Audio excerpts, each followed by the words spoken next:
नकली दवाओं का कारोबार बड़े पैमाने पर हो रहा है। संयुक्त राष्ट्र संघ की एक रिपोर्ट के मुताबिक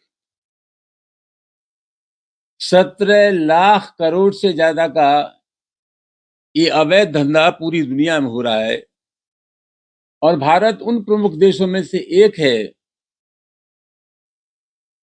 जहां यह अवैध कारोबार बड़े पैमाने पर हो रहा है। एक तरह से हम कह सकते हैं कि हिंदुस्तान एक हब बन गया है नकली दवाइयों का। सबसे बड़ा सवाल यह है कि मेरे ये एक लिखित प्रश्न के जवाब में राज्यसभा में सरकार ने जवाब दिया है कि 2019 से लेकर के 2025 तक 5,74,233 दवाओं के नमूने लिए गए और जो नमूने लिए गए उनमें से 16,839 दवाओं के नमूने ही गुणवत्तापूर्ण थे। और सबसे बड़ा सवाल यह है कि लचर पैरवी की वजह से ये कानूनी प्रक्रिया में कहीं खामियां होने की वजह से जो अपराध पंजीकृत होते हैं उसमें दंडित किए जाने का जो औसत है, लोगों के ऊपर गुनाह साबित करने का जो औसत है वो खाली 5.9 है।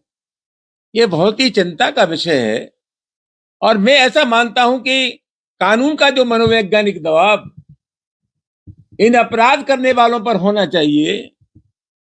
ये लोग देश और समाज के दुश्मन हैं, लोगों की जान ले रहे हैं। एक गरीब आदमी जिसने अपना जमीन जायदाद बेच करके इलाज कराया हो और इलाज कराने के बाद भी अपेक्षित परिणाम उसको न मिले हो तो आप उस परिवार की आर्थिक परेशानी का सहजी मूल्यांकन कर सकते हैं।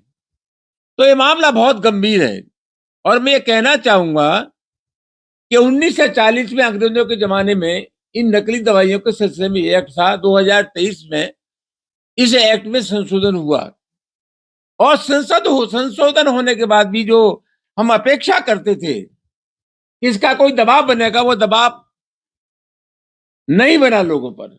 आज सबसे बड़ा सवाल यह है कि ये कारोबार क्यों फल फूल रहा है। इसलिए फल फूल रहा है कि तमाम दवा कंपनियां जिसमें सिप्ला लिमिटेड है, सन फार्मा है और तमाम दवा कंपनियां बड़े पैमाने पर भारतीय जनता पार्टी को चंदा देती हैं। ये घोषणा कुछ भी करें, लेकिन मैं ऐसा मानता हूं एक राजनीतिक कार्यकर्ता होने के नाते इस देश में जो बड़े अपराध हो रहे हैं उन अपराधों के लिए कहीं ना कहीं सरकारी संरक्षण है। मैं दावे के साथ कह सकता हूं कि पूरे हिंदुस्तान में जो अवैध कारोबार हो रहा है उसमें कहीं ना कहीं सरकारी संरक्षण है। मामला बहुत गंभीर है, ये जानलेवा काम है और इस काम में जो लोग लगे हैं उनकी जितनी आलोचना की जाए कम है। चीजों से निपटने के नाम पर, नकली दवाई बेचने के नाम पर लोग महज औपचारिकता पूरी कर लेते हैं। हम ये चाहेंगे कि जांच में हमें उन तथ्यों तक जाना चाहिए कि अंतिम रूप से तो कहां से संरक्षण प्राप्त है, किनके इशारे पर इतने बड़े पैमाने पर अवैध कारोबार हो रहा है। मैंने बताया ना, इतने बड़े पैमाने पर अवैध कारोबार। अभी आप देखा आगरा में छापे पड़े और जो रिपोर्ट प्रकाशित हुई है, जो तथ्य सामने आए कि रेलगाड़ियों में चले आ रहे हैं, तमाम दवाइयां चली आ रही, तो नहीं पकड़ा गया इन लोगों को। इतने बड़े पैमाने पर ये काम हो रहा है और काम होने के बावजूद भी हम उनके खिलाफ कोई कठोर कार्रवाई नहीं कर पाए। सीधा मतलब क्या है? सीधा सीधा मतलब यही है, जैसा मैंने अभी आपसे कहा, इतने बड़े पैमाने पर जो काम हो रहा है वो निश्चित रूप से सरकारी संरक्षण में हो रहा है। इसकी तह तक जाना चाहिए और पूर्ण रूपेण इसका खुलासा होना चाहिए।